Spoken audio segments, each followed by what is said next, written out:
வணக்கம். இந்த வீடியோவில் நம்ம என்ன கதை கேட்க போகிறோம்னா, பெண் ஒன்று கண்டேன் கதையின் 4வது பகுதி. நம்ம சேனலை இது வரைக்கும் சப்ஸ்கிரைப் பண்ணாதவங்க சப்ஸ்கிரைப் பண்ணுங்க. பக்கத்தில் இருக்கிற பெல் ஐகானை கிளிக் பண்ணி ஆல்ங்கிற ஆப்ஷனை ப்ரெஸ் பண்ணுங்க.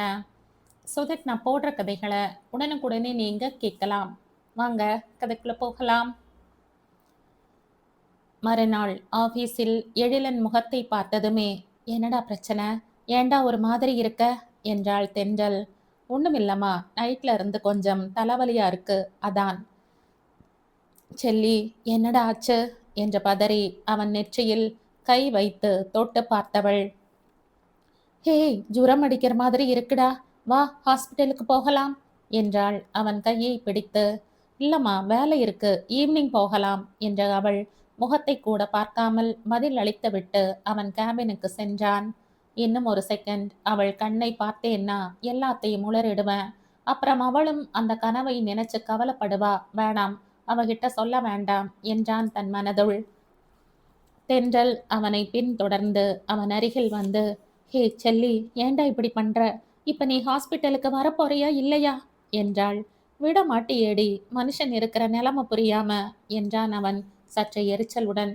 செல்லி என்றழைத்தபடி அவள் அவன் தோளில் சாய, சொன்ன புரிஞ்சுக்கோடா, எனக்கு ஒண்ணுமில்ல, ஜஸ்ட் தலைவலிதான் என்று அவள் முகத்தை நிமிர்த்தியவன் அவளின் கலங்கிய கண்களை கண்டதும் மனம் பதறி, ஹேய் தேனுமா, என்னடா இதுக்கு போய் கண் கலங்கிக்கிட்டு என்று அவன் அவள் கண்ணீரை துடைத்துவிட, ஏண்டா என்கிட்ட கோபப்படுற, ஹாஸ்பிட்டலுக்கு தானே கூப்பிட்ட என்ற மிரட்சியுடன் சொன்னவளின் பூவிதழை தன் இதழ்களால் தாழிட்டு, சாரிடா குட்டி, என் அம்மு இல்ல, சிரி என்று கொஞ்சினான். அவள் அப்போதும் முகத்தை என்று வைத்திருக்க, சிரிக்க மாட்ட?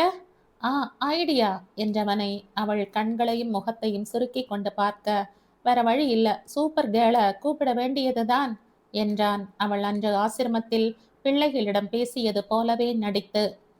போடா, எப்ப பாரு அதையே சொல்லி கிண்டல் பண்ணிக்கிட்டு என்ற வெட்கத்துடன் அவன் மார்பில் செல்லமாக குத்தியவள், போகலாமா என்றாள். விடமாட்டியே, பிரியாணி என்று அவளை பின்தொடர்ந்தான். தென்றல் ராஜேஷிடம் சொன்ன ஒரு வாரம் இல்லை, 3 நாட்களுக்குள்ளாகவே ஷர்மி ராஜேஷ் வீட்டுக்கு சென்றாள். ராஜேஷும் அவன் குடும்பத்தினரும் பெட்டியுடன் வாயிலில் நின்றிருந்த ஷர்மியை பார்த்ததும் ஆச்சரியம் கொள்ள, என்னங்க, என்னை மன்னிச்சிடுங்க என்று அழுதபடியே ஓடி வந்து தன் கணவனின் காலில் விழப்போனவளை தடுத்து, ஏய் என்னடா அது, குழந்தை மாதிரி அழுதுகிட்டு, நமக்கே ஒரு குழந்தை வரப்போகுது என்றான் அவளை அணைத்தபடி. என்று சிடுங்கியவள் அவனிடமிருந்து தன்னை விடுவித்து கொண்டு அவள் மாமியார் மாமனாரிடம் சென்று, அத்தை மாமா, என்னை மன்னிச்சிடுங்க என்றாள். நீ திரும்ப வந்ததே எங்களுக்கு சந்தோஷம்மா என்றனர் இருவரும். ஆனால் 3 நாட்களுக்குள் அப்படி என்ன அதிசயம் நிகழ்ந்திருக்க கூடும்? எல்லாம் பல நேரங்களில் பலன் அளிக்கும் லாஜிக் தான். சரி, அது என்னவென்று பார்ப்போம் வாருங்கள். ஷர்மி ராஜேஷ் வீட்டுக்கு வந்த அன்று இரவு 8 மணிக்கு ராஜேஷ் தன் வீட்டு மொட்டை மாடியில் நின்றபடி தென்றலுக்கு போன் செய்தான். சொல்லுங்க மாம்ஸ், எப்படி இருக்கா உங்க அன்பு பொண்டாட்டி என்றாள் தென்றல். ரொம்ப தேங்க்ஸ்டா தென்றல். ஆட போங்க மாமா, வெறும் தேங்க்ஸ் தானா, ஒரு ட்ரீட் கூட கிடையாதா? உனக்கு இல்லாததாடா, வச்சுட்டா போச்சு என்றவன் மேலும் தொடர்ந்து, 3 நாள்ல எப்படிமா மனசு மாறினா என்று கேட்டான் ஆச்சரியமாக. அது வந்து மாமா, அந்த சிம்பன்சியையும் அவன் ஃப்ரெண்டு ராகுலையும் வச்சு சின்னதா ஒரு டிராமா ப்ளே பண்ணோம். ஒர்க் அவுட் ஆகிடுச்சு என்றாள். அப்படி என்ன டிராமா அது? அது என்னன்னா, ஷர்மி காதல விழற மாதிரி ராகுல் சிம்பன்சி கிட்ட, டேய் உன் அக்கா இனிமே இங்க தான் இருப்பாங்களா, உங்க அத்தான் டைவர்ஸ் நோட்டீஸ் அனுப்பிட்டாராமே அப்படின்னு கேட்டான். ஆமாம்டா, பாவம் அவ அப்படின்னு இது சொல்லுச்சு. இப்போ ஓகேடா, ஆனா உனக்குன்னு ஒரு கல்யாணம் ஆச்சுன்னா உன் வைஃப் நல்லவங்களா இருந்துட்டா பரவாயில்ல, இல்லைன்னா உங்க அக்கா நிலைமை ரொம்ப கஷ்டம்தான் இல்ல என்று ராகுல் கேட்க, அதுவும் சரிதான், வேற என்ன பண்றது, ஷர்மிதான் அவகிட்ட அட்ஜஸ்ட் பண்ணிக்கிட்டு போகணும் அப்படின்னு நம்ம சிம்பன்சி சொன்னதும் அதை கேட்டுக்கிட்டு இருந்த உங்க பொண்டாட்டிக்கு வந்தது பாருங்க ரோஷம். ஏண்டா, இன்னும் உனக்கு பொண்ணு கூட பார்க்கல, இப்பதான் படிச்சுக்கிட்டே இருக்க, அதுக்குள்ள நாளைக்கு வரப்போறவளுக்காக நான் அட்ஜஸ்ட் பண்ணி போகணும்னு சொல்றியா அப்படின்னு பேயாட்டம் ஆடிட்டா உங்க பொண்டாட்டி. ஆமா, எனக்குன்னு ஒருத்தி வந்துட்டா அவளை நல்லா வச்சு பாத்துக்கிறது தான் என் முதல் கடமை. அப்படின்னு சொல்லி மேலும் அவ கோபத்தை அதிகப்படுத்தினான் நம்ம கிங் காங். பாத்துக்கோடா பாத்துக்கோ, நல்லா வச்சு பாத்துக்கோ. வர வர இந்த அம்மாவும் அப்பாவும் கூட எப்பவும் மூஞ்சியை தூக்கி வச்சுக்கிட்டு இருக்காங்க. எதுக்கு உங்களுக்கெல்லாம் நான் பாரமா இங்க இருக்கணும்? 1000 இருந்தாலும் என் புருஷன்தான் எனக்கு எல்லாம். நான் என் வீட்டுக்கே போறேன் என்ற பெட்டியை தூக்கி கொண்டு கிளம்பிட்டா உங்க அன்பு பொண்டாட்டி. இதுதான் நடந்தது மாம்ஸ் என்றாள் தென்றல். ஆ, சரி. இந்த டிராமாவுக்கு யாரு டைரக்டர்? கதை, திரைக்கதை, வசனம், டைரக்ஷன் தென்றல் அரசி என்று அவள் தற்பெருமையுடன் சொல்ல, ஓ சூப்பர் டைரக்டர் மேடம் என்றவன் மறுபடியும் ரொம்ப தேங்க்ஸ்டா எல்லாருக்கும் என்றான். இட்ஸ் ஓகே மாமா, பாய், குட் நைட் என்று விடை பெற்று போனை வைத்தாள் தென்றல். அப்பா, ஒரு பெரிய பிரச்சனையை தீர்த்து வச்சாச்சு என்று சொல்லி சிரித்தவள் நாளை தனக்கு வரப்போகும் பிரச்சனையை அறியாமல் மகிழ்ச்சியுடன் உறங்கப் போனாள். மறுநாள் மாலை வேலை முடிந்து தென்றல் வீடு திரும்பிய போது அங்கு புதிய மனிதர்கள் சிலர் அமர்ந்திருந்தனர். புரியாமல் விழித்தபடியே மகள் தன் தந்தையை பார்த்து கண்களாலேயே கேள்வி எழுப்ப தந்தையோ தாயை நோக்கி பார்வையை செலுத்தினார். ஆமா, வந்து உட்காரு என்றார் அங்கு அமர்ந்திருந்த அந்த நடுத்தர வயது பெண்மணி. எங்க வீட்ல என்னையே உபசரிக்கிறாங்க என்று நினைத்தபடியே அமர்ந்தவளின் கண்ணில் பட்டது பூ பழம் நிறைந்திருந்த அந்த தாம்பூல தட்டு. இதற்கு பின்னும் புரியாமல் இருக்க அவள் என்ன சிறு குழந்தையா? அவளுக்கு வந்ததே கோபம். யாரை கேட்டு இந்த ஏற்பாடெல்லாம் செஞ்சீங்க என்றாள் அவர்கள் முன்னிலையிலேயே. லக்ஷ்மி இதை சற்றும் எதிர்பார்க்கவில்லை. ஏதோ விளையாட்டுத்தனமாக திருமணம் வேண்டாம் என்கிறாள். சிறிது கட்டாயப்படுத்தினால் சம்மதித்து விடுவாள். புதிய மனிதர்கள் முன்பு எதிர்த்து பேச மாட்டாள் என்று நினைத்து கொண்டு மாப்பிள்ளை வீட்டாரை வர சொல்லிவிட்டார். என்னடி, எதுக்கு இப்படி குதிக்கிற என்று லக்ஷ்மி சற்றே குரல் உயர்த்த, தென்றல் வந்திருந்தவர்களை பார்த்து, மன்னிச்சிடுங்க, எனக்கு இந்த கல்யாணத்துல விருப்பம் இல்ல. என் அம்மா தெரியாம உங்களை வர சொல்லிட்டாங்க. சிரமத்துக்கு மன்னிச்சிடுங்க என்று மன்னிப்பு கோரினாள். என்னங்க, நீங்க உங்க இஷ்டத்துக்கு வர சொல்றீங்க, இப்ப இப்படி அவமானப்படுத்துறீங்க என்ற மாப்பிள்ளையின் தாய் கோபம் கொள்ள, மா வாங்க போகலாம். சாரி, உங்க விருப்பத்தை தெரிஞ்சுக்காம வந்தது எங்க தப்புதான், நாங்க வரோம் என்றான் அவர்களின் மகன். அவர்கள் கிளம்பி சென்றதும், என்னடி நினைச்சுக்கிட்டு இருக்க உன் மனசுல என்றார் லக்ஷ்மி கோபமாக. நான் தான் சொன்னேன்ல, எனக்கு கொஞ்சம் டைம் கொடுங்கன்னு. அதுக்கப்புறமும் நீ உன் இஷ்டத்துக்கு மாப்பிள்ளை வீட்டுக்காரங்களை வர சொன்னா என்ன அர்த்தம் என்றாள் தென்றலும் அதே கோபத்துடன்.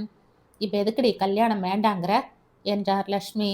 நான் ஏற்கனவே உங்ககிட்ட சொல்லி இருக்கேன், ஒரு 2 வருஷமாவது நான் வேலைக்கு போகணும், வாழ்க்கையில ஏதாவது சாதிக்கணும், எனக்குன்னு ஒரு தனி அடையாளத்தை உருவாக்கிக்கணும்னு. அப்புறமும் இப்படி கேட்டா எப்படி என்றாள் தென்றல். ஆமா, நீ வேலைக்கு போய் தான் இங்க உல கொதிக்கணும் பாரு. உங்க அப்பாவோட இண்டஸ்ட்ரியையே நீ பார்த்துக்கிட்டா போதாதா என்றார் லக்ஷ்மியும் பிடிவாதம் மாறாமல். மா ப்ளீஸ் புரிஞ்சுக்கோ, எனக்கு கன்ஸ்ட்ரக்ஷன் ஃபீல்டில் தான் அதிக இன்ட்ரெஸ்ட் இருக்கு. அதுக்காக நான் அப்பாவோட ஹார்ட்வேர் இண்டஸ்ட்ரியை பார்த்துக்க மாட்டேன்னு சொல்லலை. பட் ப்ளீஸ் எனக்கு கொஞ்சம் டைம் கொடு சொல்லிவிட்டு தன் தந்தையை முறைத்து கொண்டே தனது அறைக்குள் சென்றாள். தன் அறைக்குள் வந்தவள் கட்டிலில் தொப்பென்று அமர்ந்து தலையை பிடித்து கொண்டாள். ச, இங்க என்னன்னா அம்மா இப்படி பண்றாங்க, அங்க மாமா எழில மிரட்டுறாரு. என்னதான் பண்றது? பேசாம எழில காதலிக்கிற விஷயத்த சொல்லிடலாமா? ஆஹா, இல்ல. விஷயம் தெரிஞ்சா இந்த லட்சோ இன்னும் அதிகமா படுத்தவும் வாய்ப்பிருக்கு. வேண்டாம். முதல்ல எழில் அவன் அப்பா கிட்ட எங்க காதலை சொல்லட்டும்.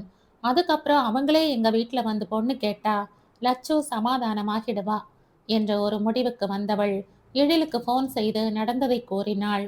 ஏற்கனவே தான் கண்ட கனவினால் கவலை கொண்டிருந்த எழிலன் இதை கேட்டதும் மேலும் கலங்கி போனான்.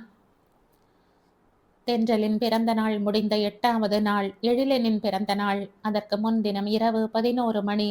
எழிலன் தன் அறையில் உள்ள கட்டிலில் சாய்ந்தபடி அமர்ந்து கண்களை மூடிய வண்ணம் அவளின் நினைவுகளில் தன்னை தொலைத்திருந்தான். அன்று அந்த கனவு வந்த நாள் முதலே அவன் மனதை ஒரு இனம் புரியாத பயம் ஆக்கிரமிக்க தொடங்கி இருந்தது. கடவுளே, ஏன் ஏன் எனக்கு அப்படி ஒரு கனவு வந்தது? அந்த கனவு வந்ததிலிருந்தே என் மனசுல ஏதோ ஒரு பயம் இருந்துகிட்டே இருக்கு. அதுக்கு ஏதாவது ஒரு காரணம் இருக்குமா? ஒருவேளை என் அப்பாவோ இல்ல அவங்க அம்மாவோ எங்க காதலுக்கு தடையா இருப்பாங்களா? எனக்கு ரொம்ப பயமா இருக்கு. இந்த உலகத்துல எப்படிப்பட்ட கஷ்டத்தை வேணும்னாலும் எனக்கு கொடுங்க. ஆனா என் தேனும்மாவை மட்டும் என்கிட்ட இருந்து பிரிச்சிடாதீங்க. அவ அவ மட்டும் எனக்குள்ள இருந்தா போதும். எப்படிப்பட்ட கஷ்டத்தை வேணும்னாலும் நான் கடந்து வந்துடுவேன். என் தேனம்மாவை நான் எப்பவும் கண் கலங்காம பார்த்துக்குவேன் என்றான் மனமுருக. ம். அவ என்னோட இருக்கணும்னு வேண்டாமல் எனக்குள்ளே இருக்கணும்னு வேண்டியது விதியல்லாமல் வேறென்ன? இறைவனிடம் தன் மனபாரத்தை வெளியிட்ட நிம்மதியில் எழில் தன்னை அறியாமல் உறக்கத்தை தழுவினான். இரவு 11:50 தென்றல் தன் வண்டியை ஆசிரமத்திற்கு சற்று தொலைவாக நிறுத்திவிட்டு சுற்றுமுற்றும் பார்த்தபடி நடந்து வந்து மெதுவாக ஆசிரமத்தின் வாயிற்கதவை திறந்து பின்பக்கம் இருந்த தோட்டத்தை அடைந்தாள். அதன் பின் ஆசிரமத்தின் சுற்று சுவரில் ஏறி மறுபுறம் இருந்த எழிலனின் வீட்டு தோட்டத்தில் குதித்தாள். தோட்டத்தில் இருந்த ஏணியை மெதுவாக எடுத்து வந்து எழிலனின் பெட்ரூம் பால்கனியின் கைப்பிடி சுவர் மீது சாய்த்து அதன் மீது ஏறி பால்கனியில் குதித்தாள். பின் சத்தமின்றி அவன் அறைக்குள் நுழைந்து பூனை போல ஓசையின்றி கட்டிலில் ஏறி அவன் அருகில் படுத்துக்கொண்டு அவனுக்கு போன் செய்தாள்.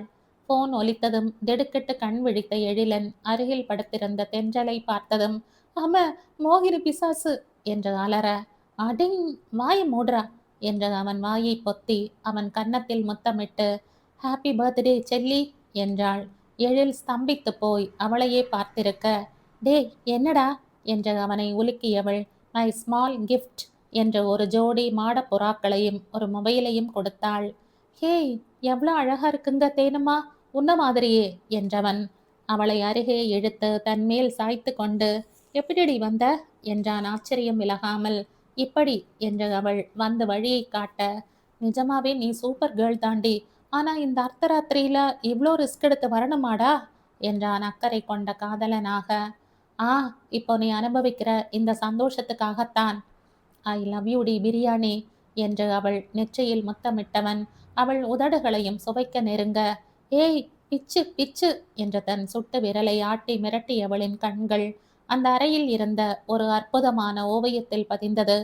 வாவ் எவ்வளோ அழகான பெயிண்டிங் என்று சொல்லிக்கொண்டே அதன் அருகில் சென்றாள். அந்த சித்திரத்தில் அந்தி சாயும் அற்புதமான தருணத்தில் நிலா பெண் புன்னகையுடன் வானவீதியில் உலா வந்து கொண்டிருக்க அவளுக்கு போட்டியாக ஒரு அழகிய பெண் அரசி கடல் அன்னையின் மடியில் இருந்து எழுந்து வருவது போல் மிக தத்ரூபமாக வரையப்பட்டிருந்தது. அதை உற்று கவனித்தவளின் கண்கள் ஆச்சரியத்தில் விரிய, ஏய் இது செல்லி, இது நான் அன்னைக்கு என்று அவள் வியப்புடன் அவன் விழி நோக்க, ம் என்று அவன் சிரிப்புடன் கண் அசைக்க, ஏ செல்லி நீயா வரைஞ்ச என்றாள் வியப்பு மாறாமல்.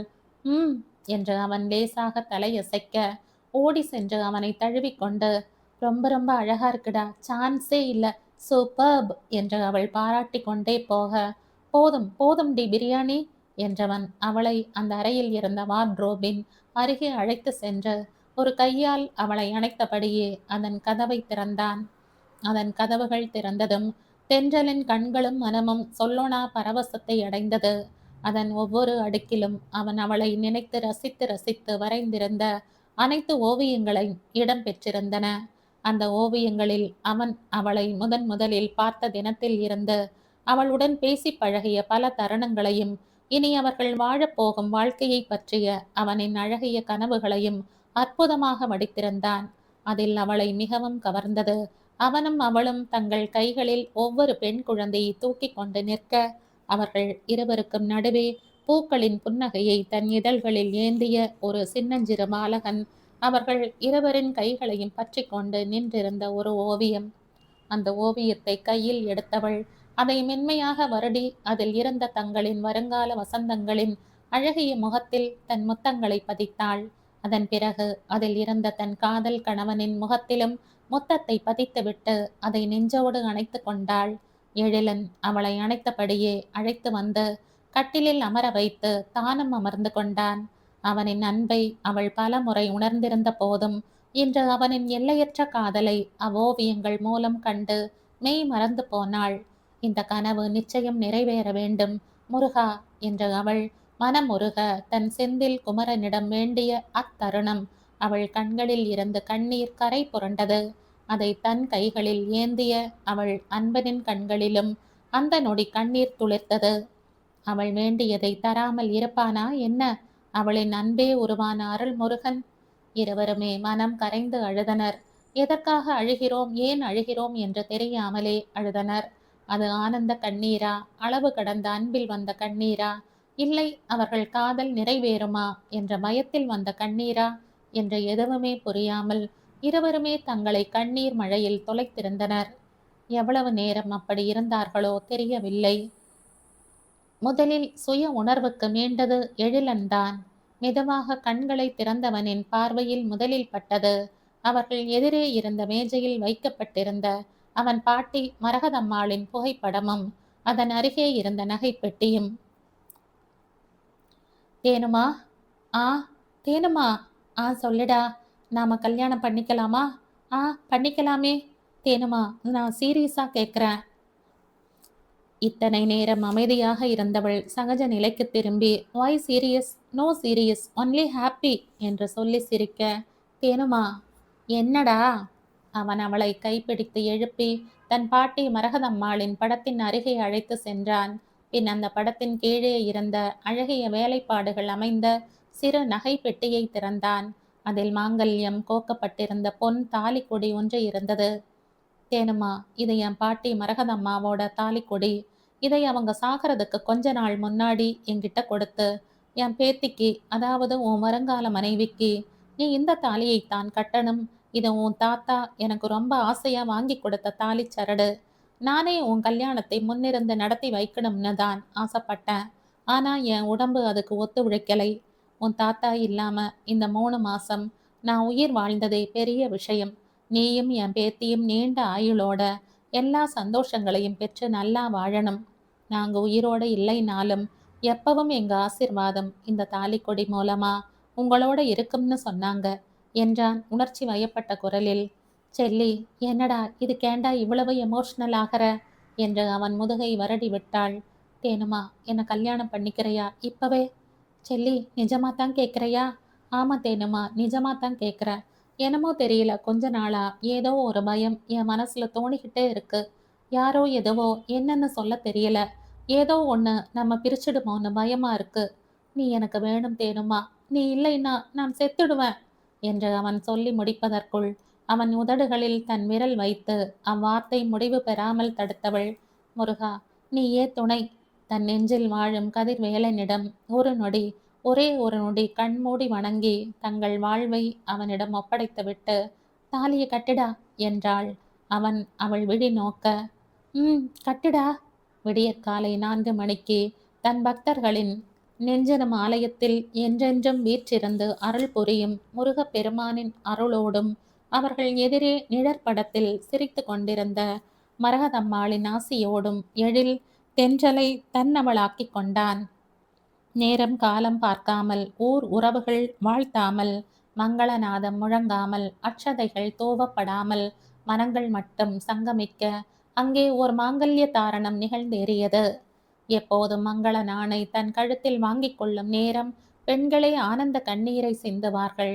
ஆனால் இங்கு அதற்கு நேர்மாறாக அதை அணிவித்தவனின் கண்களில் தான் ஆனந்த கண்ணீர் வழிந்தது. தென்றலுக்கு தன் தாய் தந்தையின் முகம் மனதில் தோன்றிய போதும் எழிலனின் முகமே பிரதானமாக தெரிந்தது. அவனது மகிழ்ச்சியே பெரிதாகப்பட்டது. தாய் தந்தையை விட்டு பிரிய கூடாது என்பதற்காக காதல் திருமணம் செய்ய வேண்டும் என்று நினைத்தவள் இன்று அந்த தாய் தந்தைக்கே தெரியாமல் இப்படி ஒரு முடிவு எடுத்திருக்கிறாள். இதனால் விளையப் போகும் பாதிப்புகள் என்ன?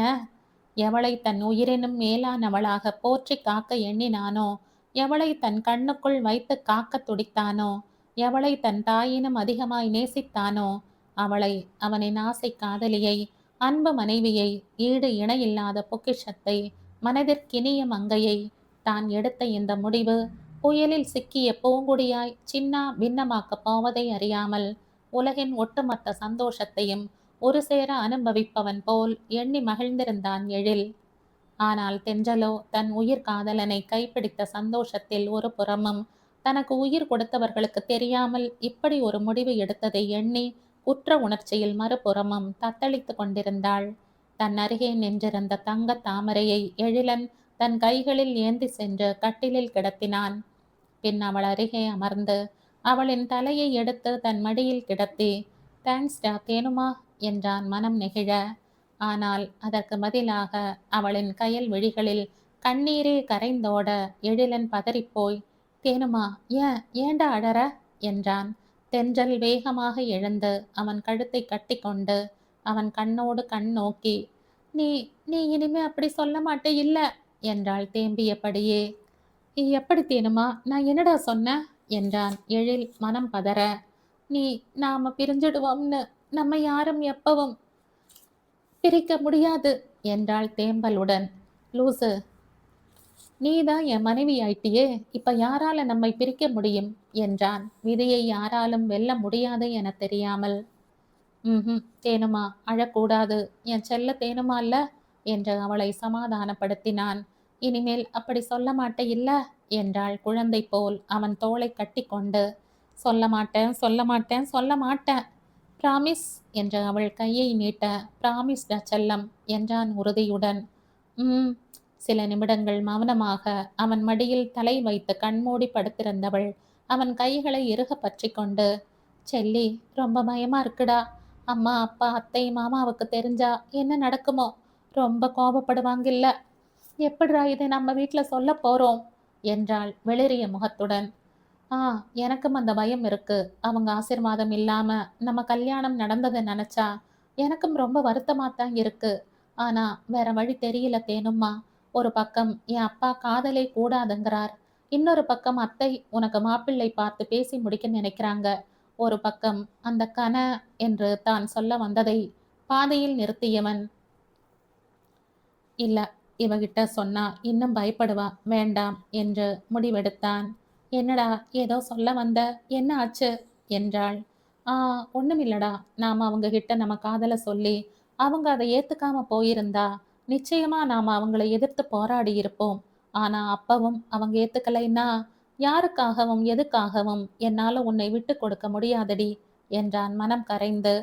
"ஆ, ஐ லவ் யூடா செல்லி" என்று அவன் மார்போடு முகம் புதைத்தவளை அணைத்து அவள் தலையை வருடியபடியே, "கவலைப்படாதடா, அவங்க நம்ம மேல கோபப்பட்டாலும் நிச்சயமா நம்மை வெறுத்து ஒதுக்கிட மாட்டாங்கன்னு நான் நம்புறேன். இந்த காஷ்மீர் ப்ராஜெக்ட் முடிஞ்சதும் அப்பா கிட்ட பேசுறேன். அதுக்கப்புறமும் அவங்க நம்மளைய நம்ம ஏத்துக்கலைன்னா நாம 2 பேரும் தனியா வீடெடுத்து வாழ்வோம். நான் உன்னை என் கண்ணுக்குள்ள வச்சு பார்த்துப்பேன்டி" என்றான் உணர்ந்து. அதெல்லாம் முடியாது.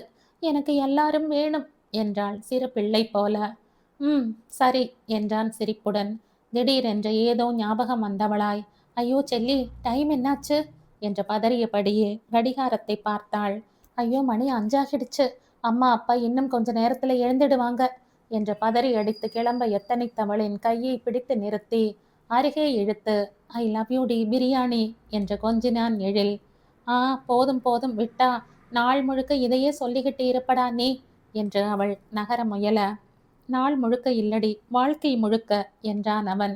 "சரி சரி, நீ சொல்லிக்கிட்டே இரு, நான் கிளம்புறேன். இந்த பெயிண்டிங்கை நானே எடுத்துக்கிறேன்" என்று சொல்லி அவன் கன்னத்தில் தட்டிவிட்டு கிளம்பினாள். "இரு இரு தேனுமா, நானே ட்ராப் பண்றேன்." "வேணாம் வேணாம், ரங்கன் இருப்பாரு, என் வண்டி வேற எடுத்துட்டு வந்திருக்க, நானே போய்க்கிறேன்." "இல்ல, நீ போய் கீழே வெயிட் பண்ணு, நானும் வரேன்." "இம்சடா செல்லி, நீ வந்து தொலை" என்று பொய்யாக அலத்து கொண்டவள் பால்கனிக்கு சென்று வந்த ஏணி வழியாகவே இறங்கினாள். அவள் இறங்கி செல்லும் வரை ஏணியை கெட்டியாக பற்றி கொண்டு நின்றவன் அவள் சென்றதும் தானும் கீழ் இறங்கி வந்து தன் பைக்கை எடுத்துக்கொண்டு வெளியேறினான். இந்த நேரத்துல சார் எங்க போறாரு என்று நினைத்து தலையை சொரிந்து கொண்டான் வாட்ச்மேன். தென்றலை அவள் வீடு வரை சென்று விட்டுவிட்டு திரும்பியவன் அவளை தன்னவளாக்கிக் கொண்ட மகிழ்ச்சியில் திளைத்தபடியே உறக்கத்தை தழுவினான். மெல்ல அடியெடுத்து வைத்து பயந்தபடியே வீட்டினுள் நுழைந்த தென்றல் தன் தாய் தந்தை இன்னும் எழுந்திருக்கவில்லை என்பதை அறிந்து சற்று நிம்மதி பெருமூச்சு விட்டாள். மெதுவாக அவர்கள் அறைக்கு சென்று உறங்கிக் கொண்டிருந்த தன் தாய் தந்தையின் பாதங்களை தொட்டு வணங்கி கண்ணீர் பெருக நின்றாள். "மா, பா, என்னை மன்னிச்சிடுங்க. நான் நான் வந்து எழில் அவர் அப்படி சொன்னதும் என்னால மறுக்க முடியல. என்ன எங்கள மன்னிச்சிடுவீங்கல்ல, மன்னிச்சு ஏத்துக்குவீங்கல்ல" என்றாள் விசம்பலுடன். அப்போது லக்ஷ்மியிடம் சற்று அசைவு தென்பட பட்டென தென்றல் கட்டிலின் பக்கவாட்டில் மறைந்து அமர்ந்து கொண்டாள்.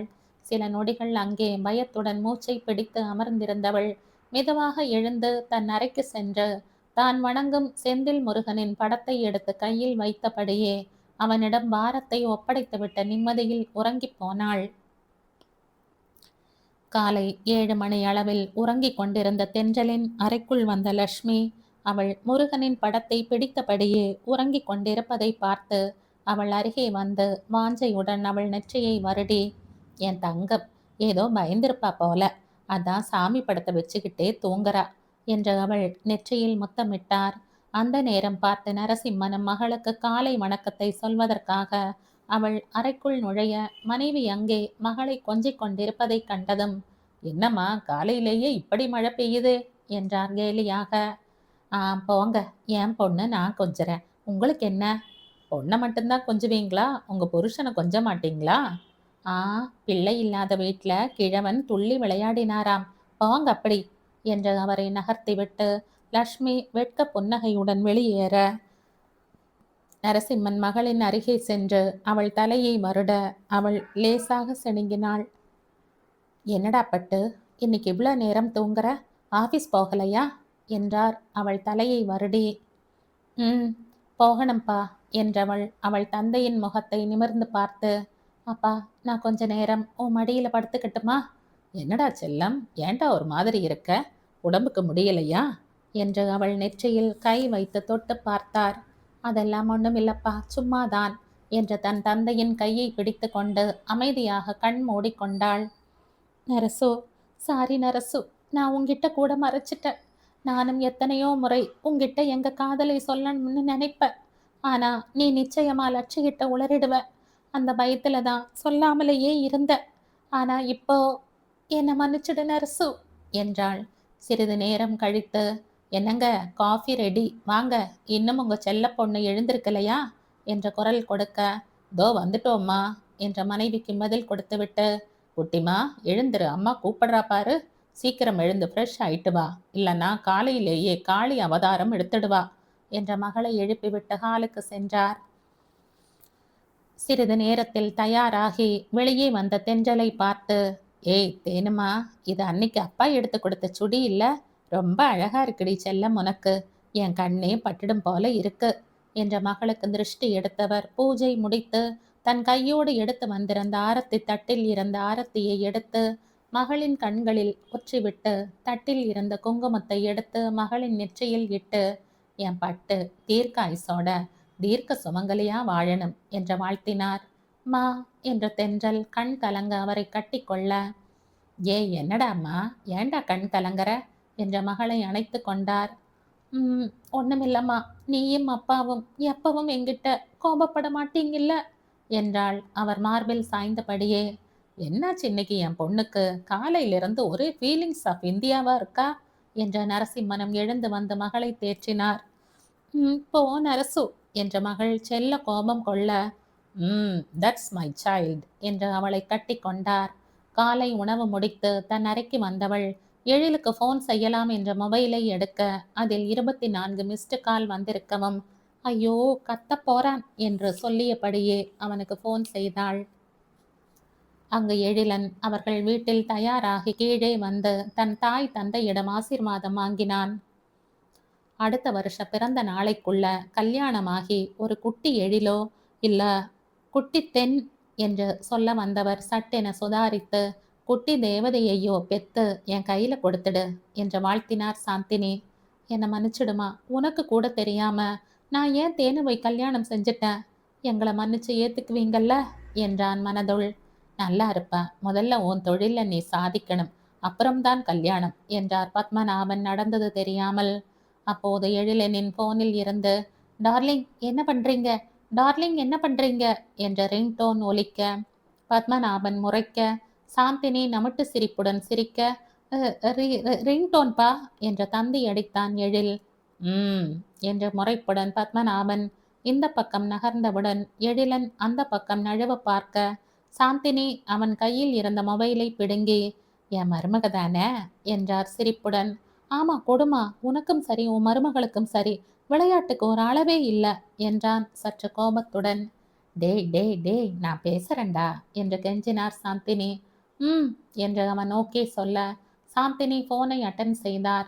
சாரிடா செல்லி, போன் சைலண்ட் மோட்ல இருந்ததை கவனிக்கல என்றவள் அவன் பதில் அளிக்கும் வரை காத்திருக்காமல், எப்படி நம்ம ரிங்டோன் ஷாக் நல்லா இருக்கா, ஹிட்லர் முன்னாடி நல்லா மாட்டிக்கிட்டியா? ஹஹஹ என்று சிரித்தாள். சூப்பர் ஷாக் மருமகளே. பையன் சும்மா மிரண்டு போயிட்டான்ல அவங்க அப்பா முன்னாடி என்றார் சாந்தினி.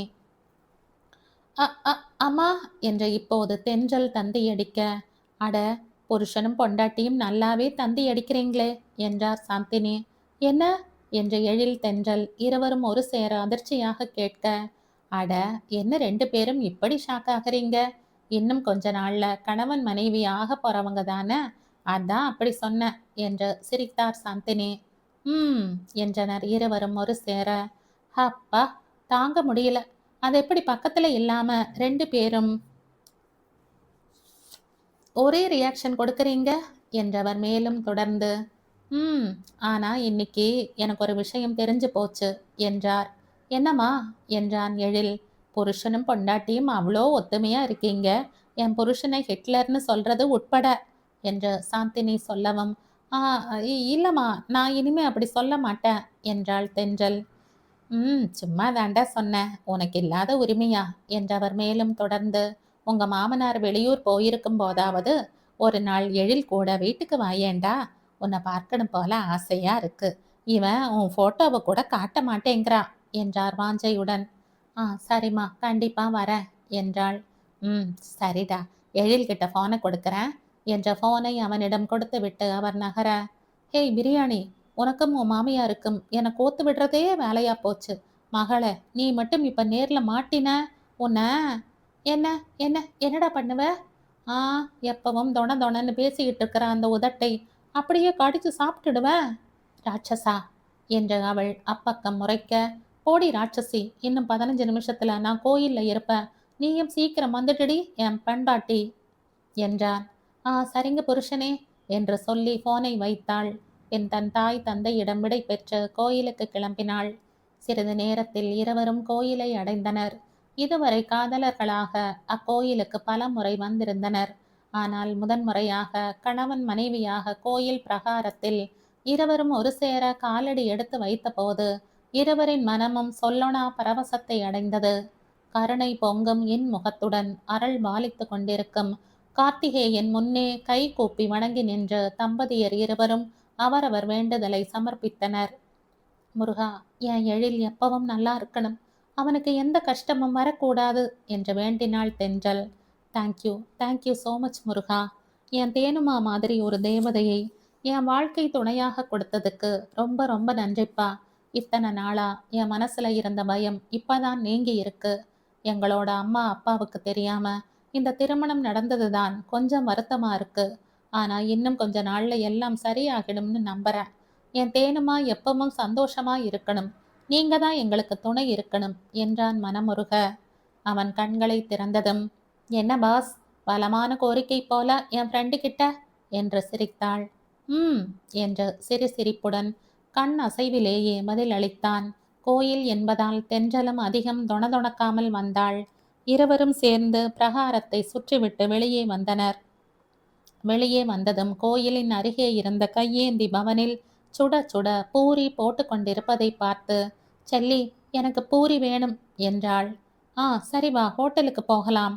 ஆஹா இங்க தான் சாப்பிடணும் என்றாள் அருகில் இருந்த கையேந்தி பவனை சுட்டிக்காட்டி. ஆஹா இங்கெல்லாம் வேண்டாம், வா ஹோட்டலுக்கு போகலாம். எனக்கு இங்கதான் வேணும் என்று சிறு பிள்ளை போல் அவள் அடம் பிடிக்க, அடம் அடம் அதிகம் தேனுமா உனக்கு என்றவன் இதற்கு மேல் அவளை சமாளிக்க முடியாது என தெரிந்து, சரி வா என அழைத்து சென்றான். அண்ணா எனக்கு சூடா ஒரு செட் பூரி வித் வடகறி என்றாள் கடைக்காரரிடம். சரிம்மா என்றவர் எழிலை பார்த்து, உங்களுக்கு சார்? ஆ அவனுக்கும் அதேதான் என்று தென்றல் சொல்ல, அவர் சிரித்து கொண்டே பூரியை சூடாக பொரித்து எடுத்து அவர்களுக்கு தட்டில் வைத்து கொடுத்தார். எழில் தட்டை கையில் வாங்கி கொண்டு பூரியையும் அவளையும் மாறி மாறி பார்க்க, என்ன பார்க்குற, சாப்பிடு, ஓவரா சீன் போடாத என்று மிரட்டினாள் நம் ரவுடி ரங்கம்மா. ம் என்ற பாவமாக முகத்தை வைத்து கொண்டு சாப்பிட ஆரம்பித்ததும், என் செல்ல செல்லி, என் பப்ளி குட்டி என்ற மனதுள் கொஞ்சியபடியே வைத்த கண் வாங்காமல் அவனை பார்த்து கொண்டே சாப்பிட்டாள். எதேச்சையாக நிமிர்ந்த எழில் தென்றல் குறும்பு பொங்க தன்னையே பார்த்து கொண்டிருப்பதை கண்டதும், என்னடி அப்படி லுக் விடுற? ஏன் நீங்க மட்டும்தான் சைட் அடிப்பீங்களோ என் புருஷனை நான் சைட் அடிக்கிறேன், உனக்கு என்னவாம்? ஆ, அடிச்சுக்கோ அடிச்சுக்கோ, நல்லா அடிச்சுக்கோ. இன்னும் கொஞ்ச நாள் தான், அப்புறம் நீ ஏன் நினைச்சாலும் சைட் அடிக்க முடியாது என்றான் விளையாட்டாக. சந்தோஷமாக சாப்பிட்டு கொண்டிருந்தவளின் கண்கள் சட்டென கலங்கி போனது. தட்டை அப்படியே வைத்துவிட்டு கை கழுவிக்கொண்டு வேகமாக அவர்கள் காரை நோக்கி ஓடினாள். எழிலும் பதட்டத்துடன் தன் தட்டை வைத்துவிட்டு 100 ரூபாயை கடைக்காரரிடம் கொடுக்க, என்னையா நீ, ஆசையா சாப்பிட்டுக்கிட்டு இருந்த புள்ளையை இப்படி அழ வச்சிட்டியே என்றார் அந்த கடைக்காரரின் தாய். இல்லம்மா, இன்னும் கொஞ்ச நாள்ல நான் ஊருக்கு போயிடுவேன், அதைத்தான் அப்படி சொன்னேன் என்றான் எழில். அத சொல்ற விதம் இருக்கில்லையாயா, உன் பொஞ்சாதி உன் மேல அம்புட்டு உசுர வச்சிருக்கும் போல. அதே நீ அப்படி சொன்னதும் கண் கலங்கி போயிடுச்சு. போயா, போய் சமாதானப்படுத்து என்றார் அந்த மூதாட்டி. சரிம்மா என்று விடை பெற்றவன் தென்றலை நோக்கி விரைந்தான். சாரிடா குட்டி, என் செல்லம் இல்ல, என் பட்டு இல்ல, கொஞ்ச நாள்ல காஷ்மீர் ப்ராஜெக்ட் ஆரம்பிச்சிடும்ல, அதான் அப்படி சொன்னேன். சாரிடா, என் பட்டுமா இல்ல, என் புஜிமா இல்ல என அவன் கெஞ்சோ கெஞ்சென்று கெஞ்சியும் அவள் அழுகையை நிறுத்துவதாக இல்லை. தேனுமா, ப்ளீஸ்டா, சாரிடா கண்ணா, என்னை பாரேன், ப்ளீஸ் டி, என் குல்ஃபி இல்ல, என் பிரியாணி இல்ல என்று அவள் முகத்தை தன் பக்கம் திருப்பினான். அவள் அப்போதும் அவனை நிமிர்ந்து கூட பார்க்காமல் முரண்டு செய்ய, போ, நீ என் கூட பேச மாட்டல்ல, என்னை பார்க்க கூட மாட்டல்ல, அப்ப நான் நிஜமாவே எங்கேயாவது போயிடுறேன் என்று அவன் காரில் இருந்து வெளியேற முயல, வந்தது பாருங்க நம்ம தென்றலுக்கு கோபம். அவனை இழுத்து வைத்து நன்றாக 4 சாத்து சாத்தினாள். எருமை எருமை, பிறந்த நாள் அதுவுமா, பேசுற பேச்ச பாரு, பன்னி, பிசாசு, பூதம் என்ற ஏகத்துக்கும் அவனை வெளுத்து வாங்கினாள். அடிச்சுக்கோ அடிச்சுக்கோ, இதோ இங்கு அடிக்கல என்ற எழில் தன் முதுகையும் அவள் அடிப்பதற்கு வாகாக காட்ட அவள் கை ஓயும் வரை அடித்தாள். முடிஞ்சதா, இல்லை இன்னும் மிச்சம் இருக்கா? அப்போதும் நிறுத்தாமல், போட காட்டெருமை, உராங்குட்டான், சிம்பன்சி, கிங் காங் என்ற பல விலங்குகளின் பெயரை அவனுக்கு பட்ட பெயர் ஆக்கி கொண்டிருந்தவளின் உதடுகளை தன் உதடுகள் கொண்டு தாழிட்டான். ஊடல்களும் குறும்புகளும் நீங்கி அங்கே காதலும் மயக்கமும் மட்டுமே மீதம் இருக்க இருவரும் இறங்கி போய் விழியோடு விழி நோக்கி விண்ணில் பறந்தனர். திடீரென்று ஒரு வாகனத்தின் ஹாரன் சத்தம் ஒலிக்க தென்றல் சுய உணர்வு பெற்று அவனை விட்டு விலகி நாணத்தில் தலை குனிய எழில் அந்த கவிதையை சொன்னான். நிலம் வேண்டாம், நீர் வேண்டாம், நிழல் தரும் மரங்களும் வேண்டாம், நிஜங்களும் வேண்டாம், நிழல்களும் வேண்டாம், நிலவின் குளுமையான ஒளியும் வேண்டாம். நித்திய ஜீவனை இறைவன் கொடுத்தால் நிச்சயமாய் எனக்கு அதுவும் வேண்டாம். நினைத்தாலே இனிக்கும் உன் நினைவுகள் மட்டும் போதுமடி எனக்கு. அன்று மாலை தென்றல் வீட்டிற்கு லக்ஷ்மியின் தங்கை சந்திரா வந்தார். வா சந்திரா, எப்படி இருக்க? ஷர்மி, தருண், உன் வீட்டுக்காரர் எல்லாரும் நல்லா இருக்காங்களா என்றார் லக்ஷ்மி. எல்லாரும் நல்லா இருக்கோம் அக்கா. ஷர்மி தன்னோட புருஷன் வீட்டுக்கு போயிட்டா. இப்போ ரொம்ப சந்தோஷமா இருக்காங்க. அதான் தென்றலுக்கு நன்றி சொல்லிட்டு அப்படியே உங்களை பார்த்து விட்டு போகலாம்னு வந்தேன் என்றார் சந்திரா. அட, ரொம்ப சந்தோஷமான விஷயம் சொல்லி இருக்க. ராஜேஷ் வந்து கூட்டிட்டு போனானா?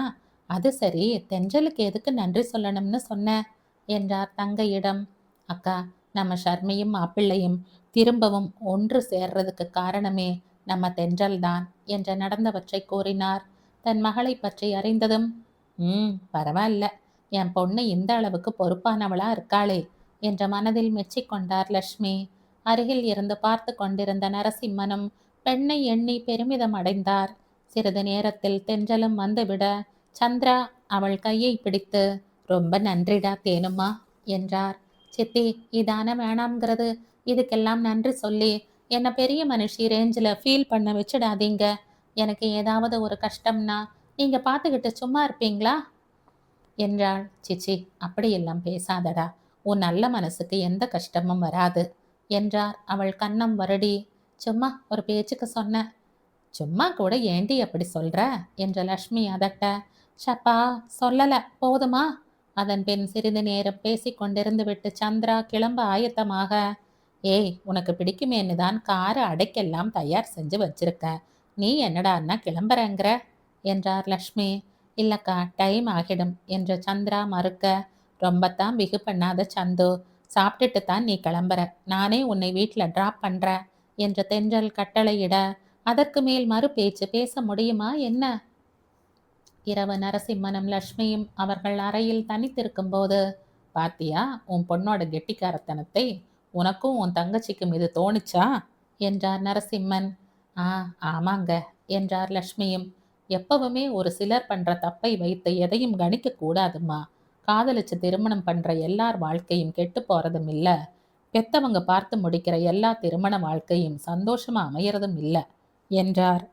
ஆ இதுவும் சரிதாங்க என்ற லக்ஷ்மி மேலும், ஆமா நீங்க எதுக்கு எப்ப பார்த்தாலும் காதல் கத்திரிக்காய்னு பேசிக்கிட்டு இருக்கீங்க என்ற கேள்வியோடு அவரை பார்க்க, சும்மாதான் என்று நரசிம்மன் இழுக்க, ஒருவேளை உங்க பொண்ணு யாரையாவது லவ் பண்றாளா என்ன என்றார் முறைப்புடன்.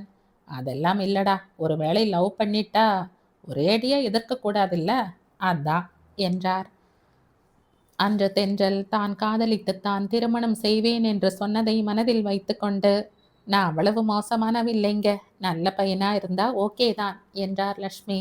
அதன் பின் இருவரும் தங்கள் செல்ல மகளின் வருங்காலத்தை எண்ணியபடியே உறங்கிப் போயினர். அவளின் திருமணம் நடந்து முடிந்து விட்டதென்று அறியாமல்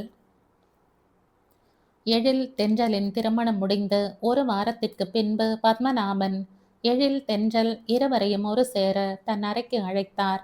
இருவரும் என்னவாக இருக்குமோ என்று யோசனையுடன் ஒருவரை ஒருவர் பார்த்தபடியே பத்மநாபனின் அறைக்கு சென்றனர். டேக் யுவர் சீட் என்றார் பத்மநாபன்.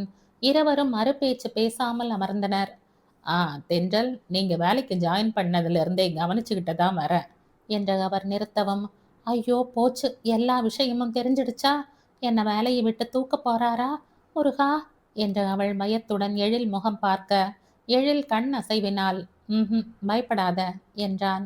நீங்க வடிவமைத்த எல்லா வரைபடங்களுமே ரொம்ப அருமையா இருந்தது. எல்லாமே ரொம்ப புதுசா யோசிக்கிறீங்க. ஸோ உங்களை எழில் இப்போ ஒர்க் பண்ண போற காஷ்மீர் ப்ராஜெக்ட்ல அவனுக்கு துணையா நியமிக்கலாம்னு நினைக்கிறேன். உங்களுக்கு ஓகேவா என்றார். இருவர் மனதும் மகிழ்ச்சியில் துள்ளி கொதித்தது. Oh sure sir, it is my pleasure என்றாள் தென்றல். உனக்கு ஓகேவா எழில் என்றார் பத்மநாபன் எழிலை பார்த்து. டபுள் ஓகே என்ற மனதில் சொன்னவன், ஓகே சார் என்றான் பவ்யமாக. எப்படி பம்மராம் பாரு, சரியான எலி என்ற நினைப்பு தோன்ற தன்னை மீறி கொண்டு வந்த சிரிப்பை அடக்க முயன்றாள் தென்றல். எழில், ஏற்கனவே உனக்கு இந்த வேலையை கொடுத்து 2 நாள் ஆகிவிட்டது. இன்னும் ஒரு வாரத்துல லே அவுட் என் கைக்கு வரணும் என்றார் பத்மநாபன். ஷியோர் சார் என்றான். ஓகே, யூ மே கோ என்றார் இருவருக்கும் பொதுவாக. தேங்க்யூ சார் என்ற இருவரும் விடை பெற்று கொண்டனர். வெளியே வந்ததும், தேனுமா, நாம 2 பேரும் ஒன்னா சேர்ந்து இந்த ப்ராஜெக்ட் பண்ண போறோம் என்ற மகிழ்ச்சியில் துள்ள, எக்ஸலண்டா செய்து முடிக்கணும் என்றாள் அவளும் அதே மகிழ்ச்சியுடன். மறுநாளே அவர்கள் ஆபீஸில் உடன் பணிபுரியும் ஸ்ட்ரக்சுரல் இன்ஜினியர், சிவில் இன்ஜினியர் எழில் மூவரும் காஷ்மீருக்கு சென்று கட்டடம் கட்டுவதற்கான இடத்தை பார்வையிட்டனர். அவ்விடத்தின் மணலை பரிசோதனைக்கு கொடுத்து அதன் முடிவு வெளியானதும் அவ்விடத்திற்கு போட வேண்டிய அடித்தளத்தை சரியாக கணித்தனர். அதன் பின்பு எழில் தென்றல் இருவரும் ஒன்றிணைந்து விரைவாகவும் தெளிவாகவும் செயல்பட்டு ஒரு வாரத்திற்குள் அந்த 5 ஸ்டார் ஹோட்டலுக்கான வரைபடத்தை தயாரித்து முடித்திருந்தனர். அன்று பிரசன்டேஷன் ரூமில் பத்மநாபன் முன்னிலையில் அவர்களின் வரைபடத்தை ஸ்கிரீனில் பிளே செய்து ஒவ்வொன்றையும் அழகாக விளக்கினாள் தென்றல். அதை பார்த்து முடித்த பத்மநாபன் எக்ஸலண்ட் ஜாப் என்று கிளாப் செய்தார். தன் தந்தையின் வாயில் இருந்து இப்படி ஒரு வார்த்தையை கேட்டதும் எழில் மகிழ்ச்சி பொங்க தென்றலை நோக்கி கண்மூடி திறந்து தேங்க்ஸ் என்றான் மெதுவாக. எழிலே ரொம்ப திறமைசாலிதான், உங்க திறமையும் அவனோட இணைந்து செயல்பட்டால் இந்த ப்ராஜெக்ட் ரொம்ப நல்லா வரும்னு நினைச்சேன். ஆனால் நான் எதிர்பார்த்ததை விடவும் ரொம்ப அற்புதமா வந்திருக்கு என்ற மனதார பாராட்டினார் பத்மநாபன். தேங்க்யூ சார் என்றனர் ஒன்றாக. அப்புறம் மிஸ் தென்றல், நீங்க ரொம்ப அழகாக ஒவ்வொரு இடத்தையும் எக்ஸ்பிளைன் பண்றீங்க. நீங்களும் எழிலோட காஷ்மீருக்கு போய் நேரடியாக வரைபடத்தை விளக்கினா நல்லா இருக்கும்னு நினைக்கிறேன். உங்களுக்கு ஏதாவது ஆட்சேபனை இருக்கா? No problem sir. பத்மநாபன் அறையில் இருந்து கிளம்பியதும், வாவ் தேனுமா, அப்பா சர்ப்ரைஸ் மேலே சர்ப்ரைஸாக கொடுக்கிறார் என்று அவளை கட்டிக்கொள்ள நெருங்க, என்ற கேமராவை சுட்டி காட்டினாள் தென்றல். என்று அசடு வழிந்தான் எழில். அன்று மாலை தென்றல் லக்ஷ்மியிடம், மா, நாளைக்கு ஈவினிங் நாங்கள் காஷ்மீர் போகணும்மா, ஒரு ப்ரெசன்டேஷனுக்காக என்றாள். என்னடி சொல்ற, காஷ்மீருக்கா? அவ்வளவு தூரமா? யார் யார் போறீங்க? எப்ப போறீங்க? எத்தனை நாள் இருக்கணும்? மா மா ஒவ்வொரு கேள்வியா கேளு. இப்படி மூச்சு விடாம பேச இது என்ன சினிமா கிளைமேக்ஸ் சீனா என்றாள் தென்றல். அவ்வளோ தூரம் எப்பட்றா உன்னை தனியா அனுப்ப முடியும் என்றார் லக்ஷ்மி வருத்தத்துடன். மா, நான் ஒன்றும் தனியா போகல. எழிலும் நானும் தான் போறோம். முதல்ல எங்க கூட ஒர்க் பண்ற மனோவும் வரதா இருந்தார். ஆனா அவர் மனைவிக்கு திடீர்னு உடம்பு சரியில்லாம போனதால நாங்க மட்டும்தான் போறோம் என்றாள். இருந்தாலும் அங்கெல்லாம் திடீர்னு தாக்குதல் எல்லாம் நடக்குமே என்றார் லக்ஷ்மி பயந்த விழிகளுடன். மா, அதெல்லாம் பார்த்தா அங்க இருக்கிற மக்கள் அவங்க எத்தனை கஷ்டத்துக்கு நடுவில் அங்க வாழறாங்க. அது எல்லாத்தையும் விட ராணுவ வீரர்கள் அவங்கள கொஞ்சம் நினைச்சு பாருமா. தன் நாட்டு மக்கள் எல்லோரும் சந்தோஷமாக வாழணுங்கிறதுக்காக அவங்க தங்களோட வாழ்க்கையையே நாட்டுக்காக அர்ப்பணிக்கிறாங்க. எந்த நேரத்திலும் தங்களோட உயிரை இழக்க கூடும்னு தெரிஞ்சும் நாட்டுக்காக வாழறாங்க. ஆனா நீ ஒரு 2 நாள் உன் பொண்ணை தனியா அனுப்ப பயப்படுற என்றாள். நீ என்ன சொல்லு, பெண் பிள்ளையை அவ்வளவு தூரம் அனுப்ப மனசு வரல என்றார் லக்ஷ்மியும் விடாமல். அம்மா, இன்னும் எத்தனை காலத்துக்குத்தான் பெண் பிள்ளைகள்னு சொல்லி எங்களை வீட்டுக்குள்ளேயே முடக்கி வைப்பீங்க? 95 வருஷங்களுக்கு முன்னாடியே மகாகவி பாரதி பெண்கள் ஆண்களுக்கு இளைத்தவர்கள் இல்லைன்னு பாடியிருக்கார். என்ன, பெண்களை விட ஆண்கள் உடல் அளவில் பலசாலியா இருக்காங்க. ஆனா அதுக்கு இணையாத்தான் இறைவன் ஆண்களை விட பெண்களுக்கு அளவுக்கு அதிகமான மன வலிமையை கொடுத்திருக்கார். உனக்கு ஒரு விஷயம் தெரியுமா? பெண்களை விட ஆண்கள் தான் அதிக அளவில் மனம் உடைந்து தற்கொலை செய்துக்கிறாங்கன்னு ஒரு சர்வேல தெரிஞ்சிருக்கு.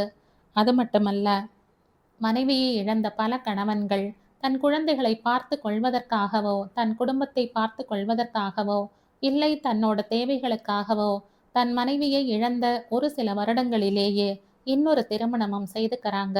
ஆனா அதிகபட்சமான பெண்கள் தன்னோட கணவனை இழந்த பின்னும் தன் குழந்தைகளுக்காகவும் உறவுகளுக்காகவும் தனக்காகவும் தானே உழைத்து போராடி தன் வாழ்க்கையை அமைச்சுக்கிறாங்க. அப்படிப்பட்ட மன வலிமையுடைய பெண்களை வீட்டுக்குள்ளேயே முடக்கி வைக்காதீங்க. அவங்க சிறகுகளை விரித்து சுதந்திரமா பறக்க விடுங்க. அப்போதுதான் உலகில் உள்ள நன்மைகளையும் தீமைகளையும் அறிந்து தன்னை தானே பாதுகாத்து கொள்வதற்கான தெளிவை தைரியத்தை அவங்க வளர்த்துக்குவாங்க. உன்னை மாதிரியே எல்லா அம்மாக்களும் ஏன் பொண்ணுன்னு பொத்தி பொத்தி வளர்த்திருந்தால் நம்ம நாட்டுக்கு ஒரு ஜான்சி ராணியோ ஒரு வேலு நாச்சியாரோ ஒரு கிரண் பேடியோ கிடைச்சிருப்பாங்களா? சொல்லு என்றாள் தன் நீண்ட சொற்பொழிவை முடித்து. அவ கேட்கறதும் சரிதான் என்றார் நரசிம்மனும். நீ இவ்வளோ சொல்றதுனால சரி, பத்திரமா போயிட்டு திரும்ப வரணும் என்றார் அந்த அன்பு தாய். என் செல்ல லச்சு என்ற தாயை கட்டிக்கொண்டு முத்தமிட்டாள் தேனினும் இனிமையானவள். மறுநாள் விமானம் கிளம்பும்போது தென்றல் எழிலின் கையை இறுக பற்றி கொண்டு கண்களை மூடிக்கொண்டாள். என்னடா, பயமா இருக்கா என்றான் எழில். என்ற தலையசைத்தாள். எத்தனையோ முறை தன் தாய் தந்தையுடன் சுற்றுலாவுக்கு செல்லும் போது விமானத்தில் பயணம் செய்திருந்தாலும் இந்த பயம் மட்டும் குறைந்த பாடில்லை அவளுக்கு. இந்த கதையின் தொடர்ச்சியை அடுத்த பதிவில் கேட்கலாம். நன்றி.